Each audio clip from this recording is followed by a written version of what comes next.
ಫಸ್ಟ್ಗೆ ಸ್ವಾಗತ. ನಾನು ಶ್ವೇತಾ. ಈಗ ಹೆಡ್ಲೈನ್ಸ್. ಬಗೆಹರಿಯಿತು ಬಿಬಿಎಂಪಿ ಮೇಯರ್ ಮೀಸಲು ವಿವಾದ. ಎಸ್ಟಿಗೆ ಮೇಯರ್ ಸ್ಥಾನ ಇಲ್ಲ, ಗೊಂದಲಕ್ಕೆ ತೆರೆ ಎಳೆದ ಹೈಕೋರ್ಟ್. ಮತ್ತಷ್ಟು ಚೇತರಿಸಿಕೊಂಡ ಹೇಮಾವತಿ. ನ್ಯೂಸ್ ಪೇಪರ್ ಓದಿ ಅಚ್ಚರಿ ಮೂಡಿಸಿದ ಯುವತಿ. ಆಸ್ಪತ್ರೆಗೆ ಭೇಟಿ ನೀಡಿ ಆಕೆ ಆರೋಗ್ಯ ವಿಚಾರಿಸಿದ ಸಚಿವರು. ಗುಟ್ಕಾ ಬ್ಯಾನ್ನಿಂದ ಕಂಪನಿಗಳಿಗೆ ಗುನ್ನ. ಲಕ್ಷಾಂತರ ನೌಕರರ ಬದುಕು ಚಿತ್ರಾನ್ನ. ಸರ್ಕಾರದ ಖಜಾನೆಗೆ ತಪ್ಪಲಿದೆ ಕೋಟ್ಯಾಂತರ ವರಮಾನ. ಗಬ್ಬೆದ್ದು ನಾರುತ್ತಿವೆ ವಿವಿಪುರಂ ರಸ್ತೆಗಳು. ರೋಡ್ ಕ್ಲೀನ್ ಮಾಡಿಸದೆ ಪಾರ್ಕ್ ನಿರ್ಮಾಣಕ್ಕೆ ಬಂದ ಅಧಿಕಾರಿಗಳು. ಸ್ಥಳಕ್ಕೆ ಬಂದ ಶಾಸಕರಿಗೆ ಸ್ಥಳೀಯರ ತರಾಟೆ.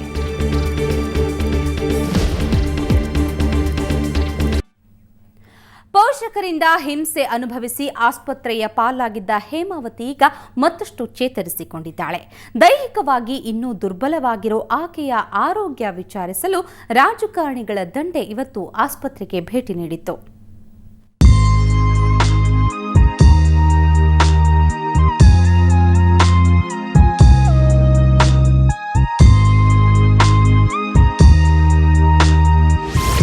ಹೇಮಾವತಿ ಆರೋಗ್ಯದಲ್ಲಿ ಮತ್ತಷ್ಟು ಚೇತರಿಕೆ.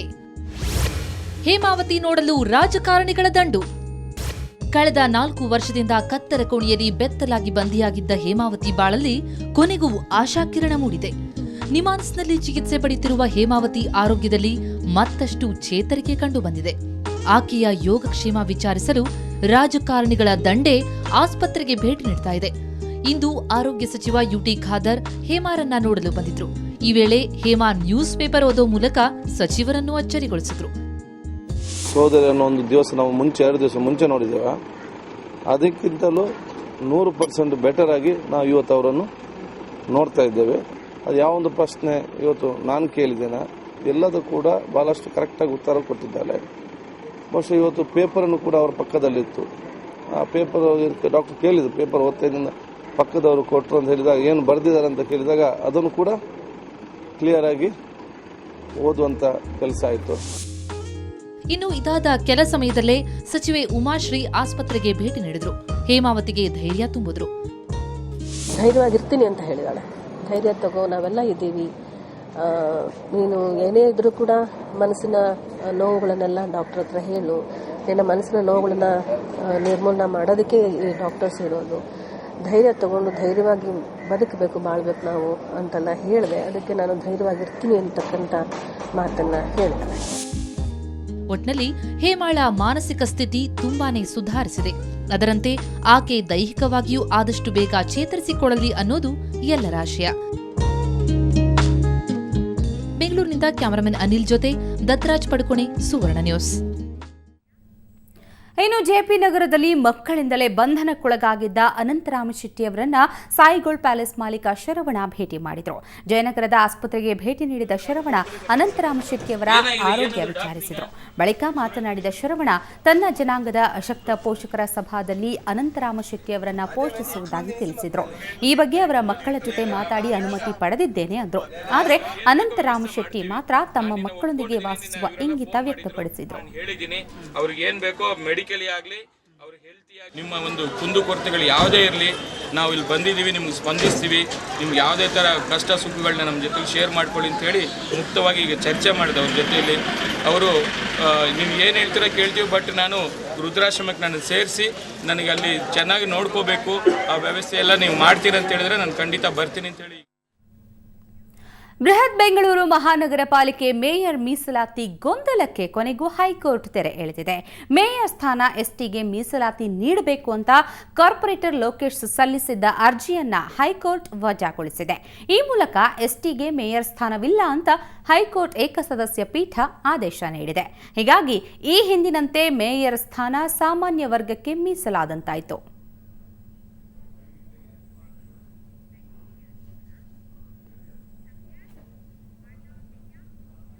ಅದು 177 ತಳಿಗಳನ್ನು ಹೊರತಂದಿರೋ ವಿಶ್ವವಿದ್ಯಾಲಯ.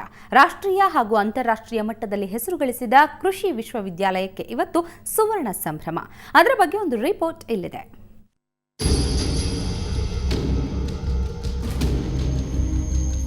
ದೇಶದ ಬೆನ್ನೆಲುಬು ಕೃಷಿ. ಕೃಷಿಯಲ್ಲಿ ಹೊಸತನವನ್ನ ಕಾಣುವ ಉದ್ದೇಶದಿಂದ ಅಸ್ತಿತ್ವಕ್ಕೆ ಬಂದಿದ್ದೇ ಬೆಂಗಳೂರು ಕೃಷಿ ವಿಶ್ವವಿದ್ಯಾಲಯ. 1963ರ ಜೂನ್ 6ರಂದು ಘೋಷಣೆಯಾದ ವಿವಿಗೆ ಇವತ್ತು ಸುವರ್ಣ ಸಂಭ್ರಮ. ನಿಜಲಿಂಗಪ್ಪ ಸಿಎಂ ಆಗಿದ್ದಾಗ ಅಸ್ತಿತ್ವಕ್ಕೆ ಬಂದ ವಿವಿ 50 ವರ್ಷಗಳಲ್ಲಿ ಕೃಷಿ ಕ್ಷೇತ್ರಕ್ಕೆ ನೀಡಿದ ಕೊಡುಗೆ ಅಪಾರ. ಸುಮಾರು 177 ಹೊಸ ತಳಿಗಳನ್ನು ಕೃಷಿ ಕ್ಷೇತ್ರಕ್ಕೆ ಪರಿಚಯಿಸಿದ ಕೀರ್ತಿ ಜಿಕೆವಿಕೆಗೆ ಸಲ್ಲುತ್ತೆ. ಭಾಳ ಮುಖ್ಯವಾಗಿ ಕೃಷಿಯನ್ನು ಒಂದು ಲಾಭದಾಯಕ ಉದ್ದಿಮೆಯಾಗಿ ರೈತರಿಗೆ ಪರಿಚಯಿಸಬೇಕು ಅನ್ನೋದು ಮಾದುದ್ದೇಶವಾಗಿದೆ. ಯಾಕೆಂದ್ರೆ ತಮಗೆಲ್ಲರೂ ಗೊತ್ತಿರೋವಂಥದ್ದು, ಇವತ್ತಿನ ದಿನದಲ್ಲಿ ಕೃಷಿ ಒಂದು ಲಾಭದಾಯಕ ಉದ್ದಿಮೆ ಆಗ್ತಾಯಿಲ್ಲ. ಕೃಷಿಯಿಂದ ಹೊರಗಡೆ ಹೋಗಬೇಕು ಅಂತ ಮನೋಭಾವ ಹೆಚ್ಚಿನ ರೈತರಲ್ಲಿ ಬರ್ತಾ ಇದೆ. ಅದನ್ನು ಯಾವ ರೀತಿ ಪುನಃಸ್ಥಾಪನೆಗೊಳಿಸಬೇಕು ಅನ್ನೋದು ಭಾಳ ಮುಖ್ಯ ಉದ್ದೇಶ ಆಗಿದೆ. ರಾಷ್ಟ್ರ, ಅಂತಾರಾಷ್ಟ್ರೀಯ ಮಟ್ಟದ ವಿಜ್ಞಾನಿಗಳು ಇಲ್ಲಿಂದ ಹೊರಹೊಮ್ಮಿದ್ದಾರೆ. ಇನ್ನು ಕೃಷಿ ಕಾಲೇಜುಗಳ ಪ್ರವೇಶಾತಿಗೆ ಸಿಇಟಿ ನಡೆಸುವ ಮೂಲಕ ಪಾರದರ್ಶಕತೆಗೆ ಒತ್ತು ನೀಡಿದೆ. ಇದಲ್ಲದೆ 12 ರೀತಿಯ ಫಾರ್ಮ್ ಸೈನ್ಸ್ ಕೋರ್ಸ್ಗಳಿಗೆ ರೈತರ ಮಕ್ಕಳಿಗಿರಿಸಲಾಗಿದ್ದ 23.8 ಸೀಟು ಮೀಸಲಾತಿಯನ್ನ 40%ಕ್ಕೆ ಏರಿಸಲು ಪ್ರಸ್ತಾವನೆ ಸಲ್ಲಿಸಿದ್ದು ಕೃಷಿ ಕುಟುಂಬದ ವಿದ್ಯಾರ್ಥಿಗಳಿಗೆ ಸಂತಸ ತಂದಿದೆ. ಕೇವಲ ಒಂದು ಗ್ರಾಮೀಣ ಭಾಗಕ್ಕೆ ಸೀಮಿತವಾದಂಥ ಶಿಕ್ಷಣ ಅಂತೂ ಅಲ್ಲವೇ ಇಲ್ಲ. ಇಲ್ಲಿ ಶಿಕ್ಷಣ ಪಡೆದಂಥವರು ಪ್ರತಿಯೊಬ್ಬರು ಒಂದು ಪ್ರೊಫೆಷನಲ್ ಕೋರ್ಸ್ ಇದು. ಅದು ಎಷ್ಟೋ ಜನಕ್ಕೆ ತಿಳಿದೇ ಇಲ್ಲ. ಯಾವ ರೀತಿ ನಾವು ಮೆಡಿಕಲ್ ಹಾಗೂ ಇಂಜಿನಿಯರಿಂಗ್ ಇದು ಕೂಡ ಅದೇ ರೀತಿ ಒಂದು ಪ್ರೊಫೆಷನಲ್ ಕೋರ್ಸು. ಇಲ್ಲಿ ಪಡೆದಂಥ ಪ್ರತಿಯೊಬ್ಬರಿಗೂ ಒಂದು ಉದ್ಯೋಗದ ಒಂದು ಭದ್ರತೆ ಇದೆ, ಸೆಕ್ಯೂರಿಟಿ ಇದೆ, ಜಾಬ್ ಸೆಕ್ಯೂರಿಟಿ, ಅಗ್ರಿಕಲ್ಚರ್ ಆಫೀಸರ್ ಅನ್ನೋದ ಒಂದು ಜಾಬ್ ಸೆಕ್ಯೂರಿಟಿ ಇದೆ. ಇವೆಲ್ಲವನ್ನ ಸುವರ್ಣ ಮಹೋತ್ಸವದ ಸಂದರ್ಭದಲ್ಲಿ ಮೆಲುಕು ಹಾಕಲಾಯಿತು. ಅಲ್ಲದೆ ಸಂಜೆ ರಾಜ್ಯಪಾಲರ ಉಪಸ್ಥಿತಿಯಲ್ಲಿ ವಿವಿಧ ಕಾರ್ಯಕ್ರಮ ನಡೆಸಿ ಸಂಭ್ರಮಿಸಿದ್ರು. ಅಷ್ಟೇ ಅಲ್ಲ, ವರ್ಷದುದ್ದಕ್ಕೂ ವಿಭಿನ್ನ ಕಾರ್ಯಕ್ರಮಗಳು ನಡೆಯಲಿವೆ. ಬೆಂಗಳೂರಿನಿಂದ ಕ್ಯಾಮರಾಮನ್ ಪ್ರಕಾಶ್ ಜೊತೆ ಅಂಜನ್ ಗೀತಾ, ಸುವರ್ಣ ನ್ಯೂಸ್. ಗುಟ್ಕಾ ನಿಷೇಧದಿಂದ ಅಡಿಕೆ ಬೆಳೆಗಾರರಷ್ಟೇ ಅಲ್ಲ, ಗುಟ್ಕಾ ಕಂಪನಿಗಳಿಗೂ ಭಾರಿ ಹೊಡೆತ ಬಿದ್ದಿದೆ. ಇದನ್ನೇ ನಂಬಿಕೊಂಡಿದ್ದ ಲಕ್ಷಾಂತರ ನೌಕರರ ಬದುಕು ಬೀದಿ ಪಾಲಾಗಿದೆ.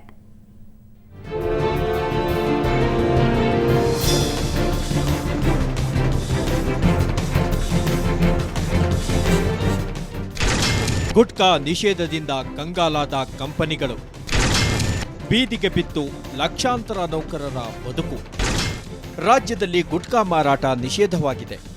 ಸರ್ಕಾರದ ಈ ಆದೇಶ ಹೊರಬಿದ್ದಿದ್ದೇ ತಡ ಗುಟ್ಕಾ ಕಂಪನಿಗಳು ಅಕ್ಷರಶಃ ದಂಗಾಗಿಬಿಟ್ವು. ಗುಟ್ಕಾ ಕಂಪನಿಗಳಲ್ಲಿ ದುಡಿಯುತ್ತಿದ್ದ ಲಕ್ಷಾಂತರ ನೌಕರರ ಬದುಕು ಬೀದಿಗೆ ಬಿದ್ದಿದೆ. ಬೆಂಗಳೂರಿನ ತುಮಕೂರು ರಸ್ತೆಯಲ್ಲಿರೋ ಪಾನ್ಪರಕ್ ಇಂಡಿಯಾ ಲಿಮಿಟೆಡ್ ಕಂಪನಿ ನೌಕರರು ಸ್ವತಃ ತಮ್ಮ ಅಳಲು ತೋಡಿಕೊಂಡಿದ್ದು ಹೀಗೆ. ಏನನ್ಸ್ತದೆ, ಇವಾಗ ಸಡನ್ನಾಗಿ ನಿಲ್ಲಿಸ್ಬಿಟ್ಟಿದ್ರ ನೀವು. ಇವಾಗ ಏನು ಮಾಡೋದು, ನಮಗೆಲ್ಲ ಇವಾಗ ನಮಗೆ ತುಂಬ ಇದು ಆಗ್ತಾಯಿದೆ, ಕಷ್ಟ ಆಗ್ತಾಯಿದೆ. ನಮ್ಮ ಮಕ್ಕಳು ಹೆಂಗೆ ಸಾಕೋದು, ಹೆಂಗೆ ಇದು ಮಾಡೋದು, ಅದೆಲ್ಲ ಕಷ್ಟ ಇದೆ ನಮ್ಗೆ ಅಷ್ಟೇ. ತಂಬಾಕು ಕಂಪನಿಗಳ ಅಸೋಸಿಯೇಷನ್ ಹೇಳೋ ಪ್ರಕಾರ ನಗರದಲ್ಲಿ ಗುಟ್ಕಾ ನಿಷೇಧವಾದ್ರೆ ಸರ್ಕಾರಕ್ಕೂ ನಷ್ಟವಾಗುತ್ತಂತೆ. ಸರ್ಕಾರಕ್ಕೆ ಕೋಟಿ ಕೋಟಿ ನಷ್ಟ. ನಗರದಲ್ಲಿ 88 ಗುಟ್ಕಾ ತಯಾರಿಕಾ ಕಂಪನಿಗಳಿವೆ. ಈ ಕಂಪನಿಗಳೆಲ್ಲ ಮುಚ್ಚಿದ್ದೇ ಆದಲ್ಲಿ ಕಂಪನಿಗಳಿಂದ ಸರ್ಕಾರಕ್ಕೆ ತೆರಿಗೆ ರೂಪದಲ್ಲಿ ಸಲ್ಲಿಕೆಯಾಗುತ್ತಿದ್ದ ಆದಾಯ ನಷ್ಟವಾಗಲಿದೆ. ತಿಂಗಳಿಗೆ ಬರೋಬ್ಬರಿ 35 ಕೋಟಿ ನಷ್ಟವಾಗೋದು ಗ್ಯಾರಂಟಿ. ಹಾಗಾಗಿ ಸರ್ಕಾರದ ದಿಢೀರ್ ಆದೇಶ ಸರಿಯಲ್ಲ ಅಂತಾರೆ ಗುಟ್ಕಾ ಕಂಪನಿ ಮಾಲೀಕರು. First reaction that state should give at least time to, ನಮಗೆ ಇದು ಮಾಲೆಲ್ಲ ಖಾಲಿ ಮಾಡೋಕ್ಕೆ ಟೈಮ್ ಕೊಡಲೇಬೇಕು. ಪಕ್ಕದಲ್ಲೇ ತಮಿಳ್ನಾಡು ಅವರು 1 ತಿಂಗಳ ಟೈಮ್ ಕೊಟ್ಟಿದ್ದಾರೆ. ಇವನ್ ಗುಜರಾತ್ ಗೌರ್ಮೆಂಟು ಟೈಮ್ ಕೊಟ್ಟಿದ್ದರು. ಇಲ್ಲ, ಇನ್ನು ಮಟ್ಟ ಏನು ಹಾಕಿಲ್ಲ. ನಾವು ಸರ್ಕಾರಕ್ಕೆ ಒಂದು ಪ್ರಾರ್ಥನೆ ಮಾಡಿದ್ದೆವು. ಇನ್ನು ಹೈಕೋರ್ಟ್ ನಾವು ಹೋಗಿಲ್ಲ. ಸರ್ಕಾರ ಏನಾರು ಮಾಡಿಕೊಟ್ರೆ ಆಗಲಿಲ್ಲ ಅಂದರೆ ಮತ್ತೆ ಕೋರ್ಟಿಗೆ. ಗುಟ್ಕಾ ಕಂಪನಿಗಳು ಸರ್ಕಾರದ ದಿಢೀರ್ ನಿರ್ಧಾರದ ವಿರುದ್ಧ ಹೈಕೋರ್ಟ್ ಮೆಟ್ಟಿಲೇರಲು ನಿರ್ಧರಿಸಿದ್ದಾರೆ.